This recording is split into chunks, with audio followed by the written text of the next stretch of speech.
AFP. Emmanuel Macron, en présence de prédécesseur François Hollande, a rendu hommage lundi aux victimes des attentats du 13 novembre 2015, en observant une minute de silence sur les 6 lieux des attaques à Paris et Saint-Denis.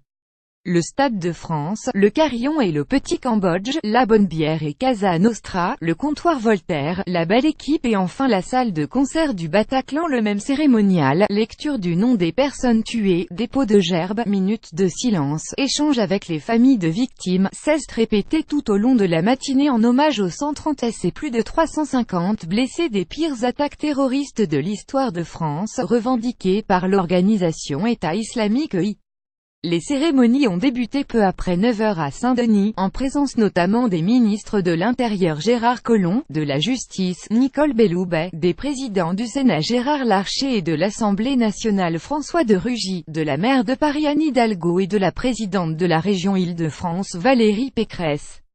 Emmanuel Macron a déposé une gerbe devant la plaque commémorative, où figure le nom de Manuel Dias, seul tué dans les explosions du 13 novembre aux abords du Stade de France.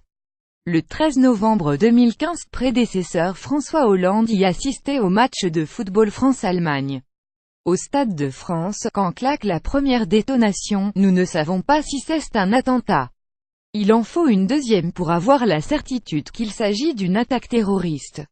Toute mon attention est de ne pas créer de panique au stade et je donne la consigne de ne pas bouger. Nous avons cet instant-là, en prenant cette décision de rester, sauver sûrement des vies, a-t-il raconté dimanche sur France 2. On est laissé pour compte. La même cérémonie s'est répétée sur chacun des lieux des attaques, Emmanuel Macron et épouse Brigitte saluant personnellement les familles présentes.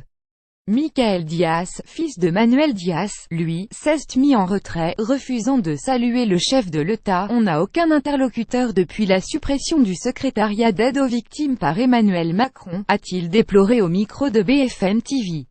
On est vraiment laissé pour compte. Elisabeth Boissineau, mère de Chloé, tuée sur la terrasse du Carillon, a décliné l'invitation, un tour d'honneur, critique-t-elle sur Facebook, avant que les victimes soient oubliées dans l'heure. Plusieurs riverains des lieux des attaques, interrogés par l'AFP, ont déploré la faible affluence. Bloqué par un périmètre de sécurité aux abords du Carillon et au Petit Cambodge, Miguel Fleurio, 28 ans, manager dans un restaurant du quartier, dit avoir zappé que c'était aujourd'hui. À la Bonne-Bière, des fleurs et des bougies ont été disposées sur les tables de la terrasse quasiment vide. Peut-être que la vie est plus forte que tout mais c'est très embêtant la perte de mémoire, s'indigne Francine Best, 86 ans. Cet agrégé de philosophie estime que la solidarité qui a permis au quartier de se redresser formidablement a peu à peu disparu. Même les familles de victimes peu nombreuses. Devant le Bataclan, où 90 personnes environ 200 personnes venues assister à distance à la cérémonie. Le chef de l'État et les personnalités présentes, rejointes notamment par la ministre de la Culture Françoise Nyssen et l'ex-premier ministre Bernard Cazeneuve, citent longuement attardé, partageant l'émotion des proches des victimes, 130 il ne faut jamais l'oublier, avait exhorté Manuel Valls, avant de se joindre à l'hommage, appelant à ne jamais baisser la garde devant la menace terroriste.